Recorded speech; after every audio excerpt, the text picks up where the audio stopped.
Today, we're going to be learning projectile motion. And just to let you know, this is not John's skill. And don't judge my picture. Okay, so we have a dude here shooting a bullet. Or shooting a gun, whatever. Horizontally. And as he shoots horizontally, the horizontal velocity is constant. So these vectors right here are constant. And as you know, a bullet will go very far, but still hits the ground at a certain position. So, if say he has a bullet of the same weight in his other hand, and he drops it exactly at the same time that he shoots, then both the bullets will hit the ground at the same time. So this bullet hit the ground at the same time as this one would. And since they're both, or since the bullet doesn't have another force holding it up, they both accelerate, or accelerate. If there's no air resistance, then the bullets will both accelerate down, but in the horizontal direction they will stay constant. Okay, and since we know gravity is accelerating, all these vectors are all different lengths, and they get longer.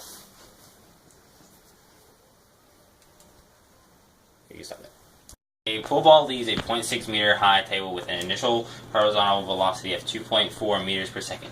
Predict the time required for the pool ball to fall to the ground and the horizontal distance between the table's edge and the ball's landing location.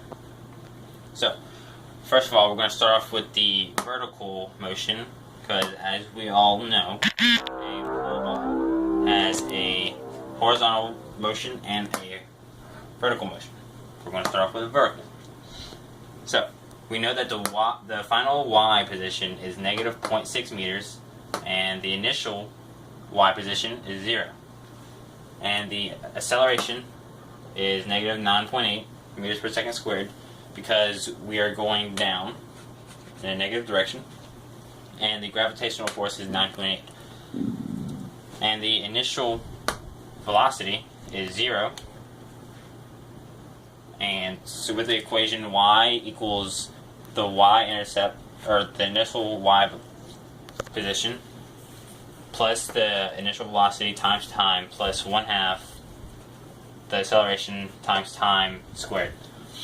So, the final y position is negative 0.6, and it equals 0, which is the initial y position, plus the final velocity, or the initial velocity times time, which is 0, and then we have 1/2 times negative 9.8 times time squared. And we're trying to find time, so we changed the equation to be the square root of 2 times negative 0.6 over negative 9.8 equals t, and that equals 0.35. So the time is 0.35 seconds.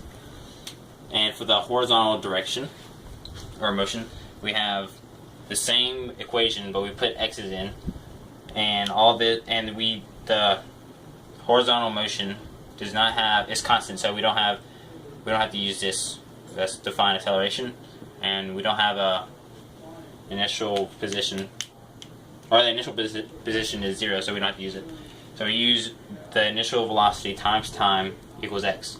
So that's what that is, and our time is 0.35 from the other horizontal motion, or the motion, and we multiply that times 2.4, because it's given in the equation that the velocity was 2.4 meters per second. So that equals 0.84 meters.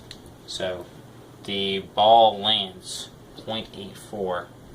That is not 84 meters away. Alright, so this equation, or this problem, is a soccer ball is kicked horizontally off a 22 meter high hill and lands a distance of 35 meters from the edge of the hill. Determine the initial horizontal velocity of the soccer ball. Alright, so this is our graph. 22 meters high, 35 meters this way. Alright, so for our vertical the y final is negative 22 meters because it's going all the way down here. The y initial is 0 because it starts up here. The acceleration is negative 9.8 meters over second squared, and that's because it's going down and that's gravity, so we make it negative. And then the velocity, initial velocity is 0 because it ain't going nowhere.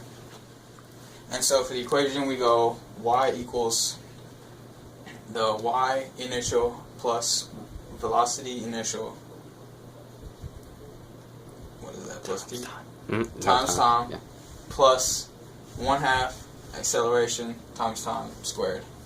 And then we plug in what we got up here, down here for our variables. So negative 22 equals 0 plus 0 plus 1/2 times negative 9.8 times squared. And then we don't need these anymore. So we got negative 22 equals 1/2 times negative 9.8 time squared. And then we got to do times 2 to this so we can get rid of the fraction. So that's negative 22 times 2. And we don't need that. And then that's negative 9.8 t squared. And that's what we got down here. And then to get rid of the squared, we put it in the square root. And we put the the acceleration down here because we had to divide it.